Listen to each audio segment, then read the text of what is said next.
Please excuse the blur. I have a crack on my screen because I'm so high tech. I use my cell phone.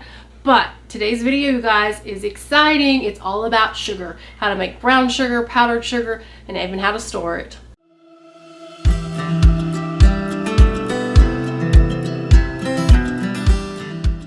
We're in the house today, you guys, and the tree is gone. The lights are still up, but the tree is gone. It is snowing today.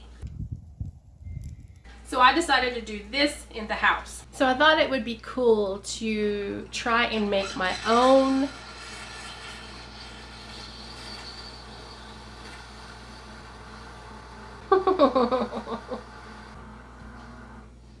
Okay, babe, your coffee's done. I'm gonna make my own brown sugar with sugar that I have stored away. I think I stored this one, I vacuum sealed it 10/18 of last year, and molasses. I have never tried this before, so today is kind of an experimental video to see if this is really true and can we make our own sugars. Okay, I think I have everything set up here. I don't have a digital scale. I use this one, so I've got it kind of, let's say, calibrated with my glass bowl so that you guys can see exactly what's happening here. I have my notes on this piece of paper, and if today is successful, if this works, I'm going to add this to my prepared living binder for future use in case the grid goes down or we don't have access to the internet. I am really excited to try this. One thing about sugar, you guys, as I was kind of reading and researching on how to store the sugar, when you vacuum seal your sugar, you do not use oxygen absorbers. This is one of the things that you would not put oxygen absorbers in because sugar does not go bad. Also, you're going to want to store it in an airtight container. Even if you don't vacuum seal it, make sure it's in an airtight container. And you can store sugar in the freezer, but it's not recommended to store it in the refrigerator because it will absorb odors. And that's the last thing you want, right? Is to put your sugar in the fridge and then use it and it tastes bad and makes everything you use it in taste bad. So I had vacuum sealed this, and this is what we're going to use today. I'm just going to pop the seal on this. I love this sound. There we go.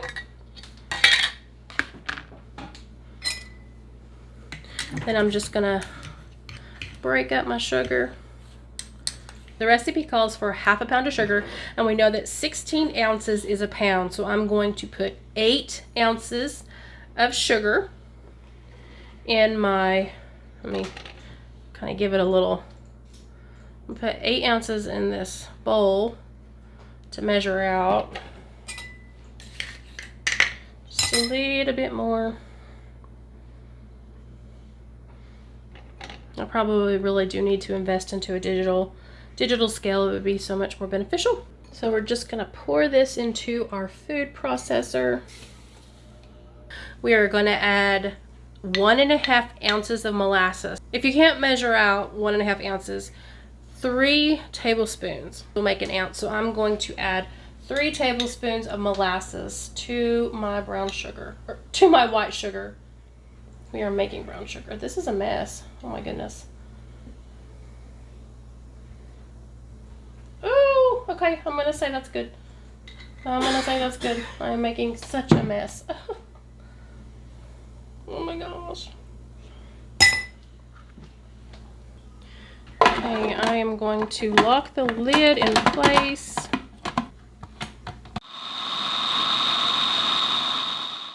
Okay, it looks like I need to scrape the sides a little bit because it's kind of sticking to the sides. Oh yeah, I can smell it. Smell it, smell it. This molasses is really sticky, but holy moly, it's making brown sugar. Okay, let's let this process a little bit more.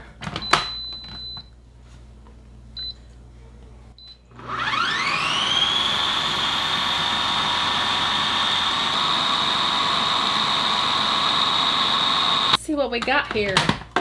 I am going to take it out of here and kind of scoop it in here. See what we got. Okay, looks like we've got a little like molasses stuck to the bottom there. This is really sticky stuff. Patrick uses molasses in his barbecue sauces.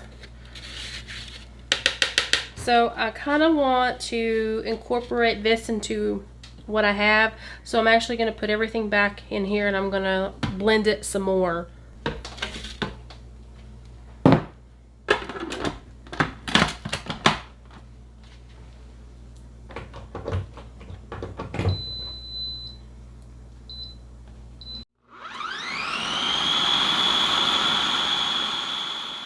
Okay, let's see what we got.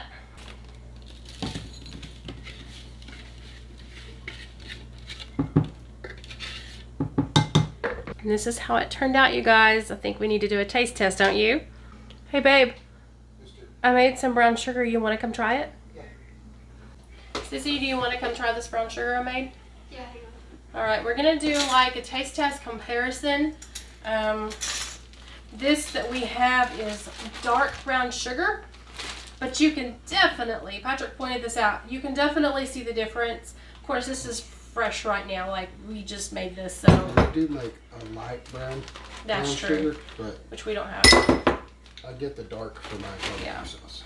So I don't know if it would be worth making your own or just having the ingredients to be able to make your own in case you run out and you're like, oh no. What do I do? I can't make this recipe because I don't have brown sugar. Okay. Sissy, you want to come try it or are you busy? Let's try the homemade first. Okay. Here's your spoon, sis. Squeeze in here, Munchkin. So we're going to try the homemade. This is the homemade one. It smells weird. Yeah. Everybody try. You can definitely taste the molasses. You don't like it? No, it tastes like honey. It's molasses. And then try the...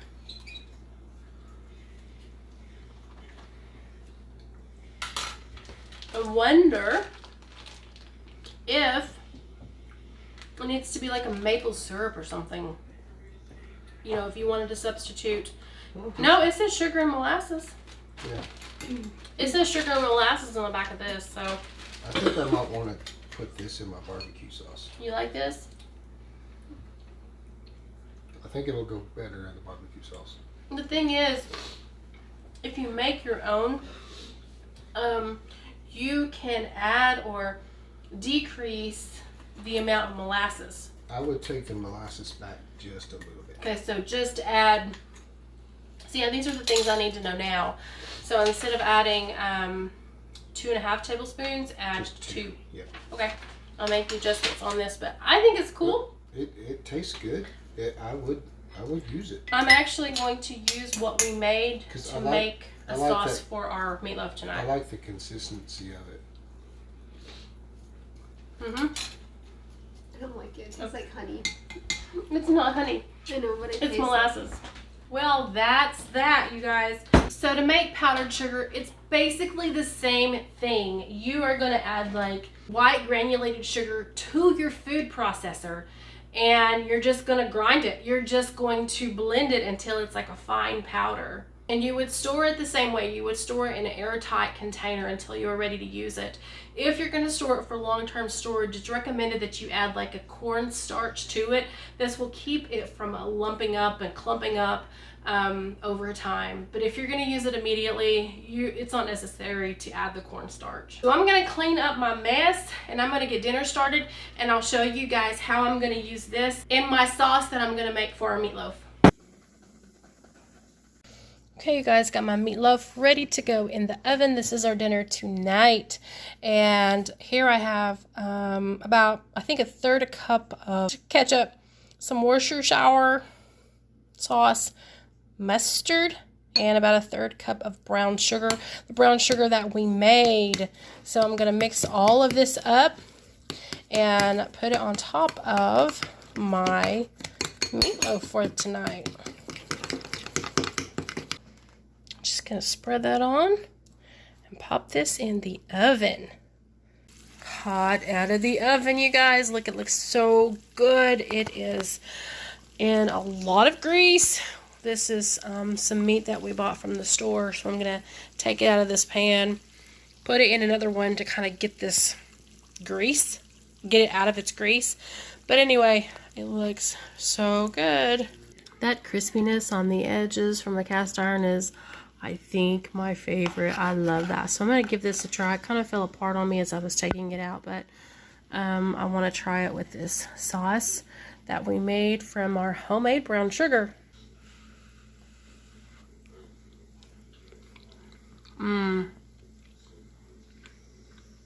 That's pretty good. I'm going to call the family in to eat. Dinner is done. I hope you enjoyed today's video. If you don't have a home church, I want to invite you to ours. I'll leave the link in the description box below. Her dinner was done. You want to say bye to the people? Bye, peoples. Always what? Pray for the best and prep for the worst. God bless you guys. Have an amazing day. Bye-bye.